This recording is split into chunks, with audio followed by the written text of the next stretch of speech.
Hello दोस्तों, कैसे हैं आप सब लोग। आज का हमारा नया टॉपिक है बैंक में 4 दिन नहीं होगा बिल्कुल काम। इन मांगों को लेकर बैंक यूनियनों ने कर दिया है देशव्यापी हड़ताल का ऐलान। हाँ दोस्तों, ये क्या सच बात है। अगर आपको भी किसी जरूरी काम से फिलहाल बैंक में जाना है तो बता दें कि मार्च में 4 दिन लगातार बंद रह सकते हैं सभी बैंक। दरअसल यूएफबीयू ने 24 और 25 मार्च 2025 को देशव्यापी 2 दिवसीय बैंक हड़ताल का ऐलान किया है, क्योंकि 22 और 23 सैटरडे और संडे है और 24 और 25 को हड़ताल रहेगी दोस्तों। अगर इस वीडियो में पहली बार है तो सब्सक्राइब किए बिना मत जाना दोस्तों। ऐसे ही टिप्स के लिए सब्सक्राइब कर देना दोस्तों। बैंक स्ट्राइक, अगर आपको भी किसी जरूरी काम से हाल फिलहाल में बैंक जाना है तो बता दें कि मार्च में बैंक 4 दिन तक लगातार बंद रहेगा। दरअसल United forum of bank unions ने 24 और 25 मार्च 2025 को देशव्यापी 2 दिवसीय बैंक हड़ताल का ऐलान किया है। वही शनिवार और रविवार को बैंकों में साप्ताहिक छुट्टी होने वाला है जिसमें से 4 दिन का बैंक बंद रहेगा।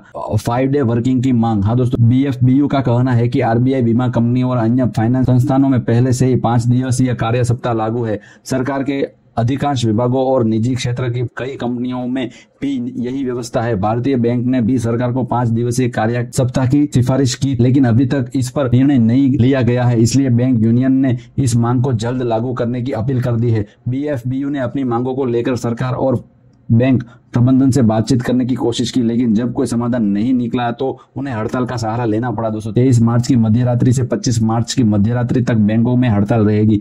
यूएफबीयू के महासचिव रूपम रॉय ने कहा है कि सरकार और प्रबंधन की अनदेखी के कारण यह हड़ताल अनिवार्य हो गई है। उन्होंने आम जनता से हड़ताल के कारण होने वाली असुविधा के लिए सहयोग और समर्थन की अपील की है दोस्तों। हाँ, आपको भी थोड़ा समर्थन देना पड़ेगा दोस्तों, क्योंकि बैंक वाले बहुत परेशान हो चुके हैं इस समय और बहुत सारा प्रेशर भी सहन कर रहे हैं बैंक वाले। इसलिए बैंक वालों ने बहुत ही कड़ी नीतियों के साथ ये मांगे रखी है दोस्तों। 5 डे वर्किंग डे और बहुत सारा प्रेशर आने के बाद वर्किंग को भी, स्टाफ को भी बढ़ाने की जरूरत है दोस्तों।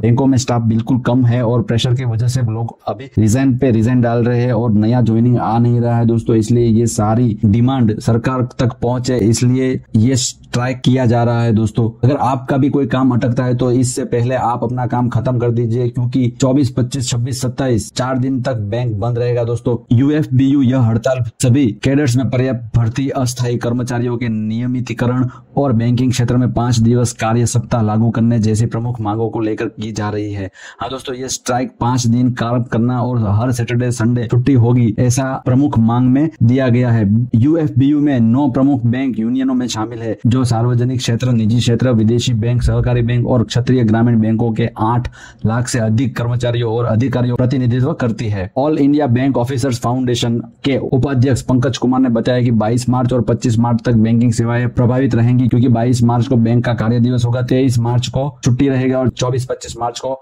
बैंक हड़ताल करेगी। इस दौरान क्लियरिंग हाउस, नकद लेन देन और प्रेषण और अन्य सेवाएं भी प्रभावित होगी दोस्तों। बैंक यूनियनों की मांग है कि सभी शाखाओं में पर्याप्त स्टाफ नियुक्त किया जाए, जिससे ग्राहकों को बेहतर सेवा मिल सके और मौजूदा स्टाफ पर अत्यधिक कार्यभार न पड़े। इसके अलावा अस्थायी कर्मचारियों को नियमित करने के 5 दिवस कार्य सप्ताह लागू करने हैं और हाल ही में ही सरकार द्वारा जारी प्रदर्शन समीक्षा में और प्रोडक्टिविटी लिंक इंसेंटिव स्कीम को वापस लेने की मांग की गई है। यूनियन का कहना है कि नीतियां नौकरी की सुरक्षा को खतरे में डालती है, कर्मचारियों और अधिकारियों के बीच भेदभाव पैदा करती है और सार्वजनिक क्षेत्र में बैंकों की स्वायत्तता को कमजोर करती है।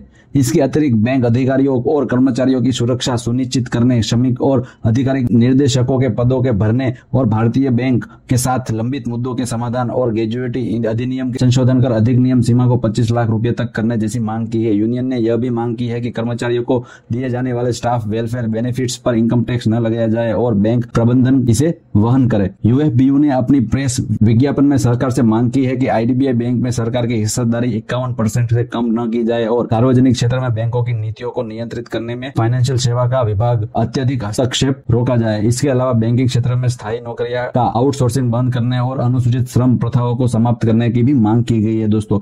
अगर ये वीडियो पसंद आया तो सब्सक्राइब किए बिना मत जाना। ऐसे ही टिप्स के लिए मिलते हैं दोस्तों नए वीडियो में नए टॉपिक के साथ। धन्यवाद।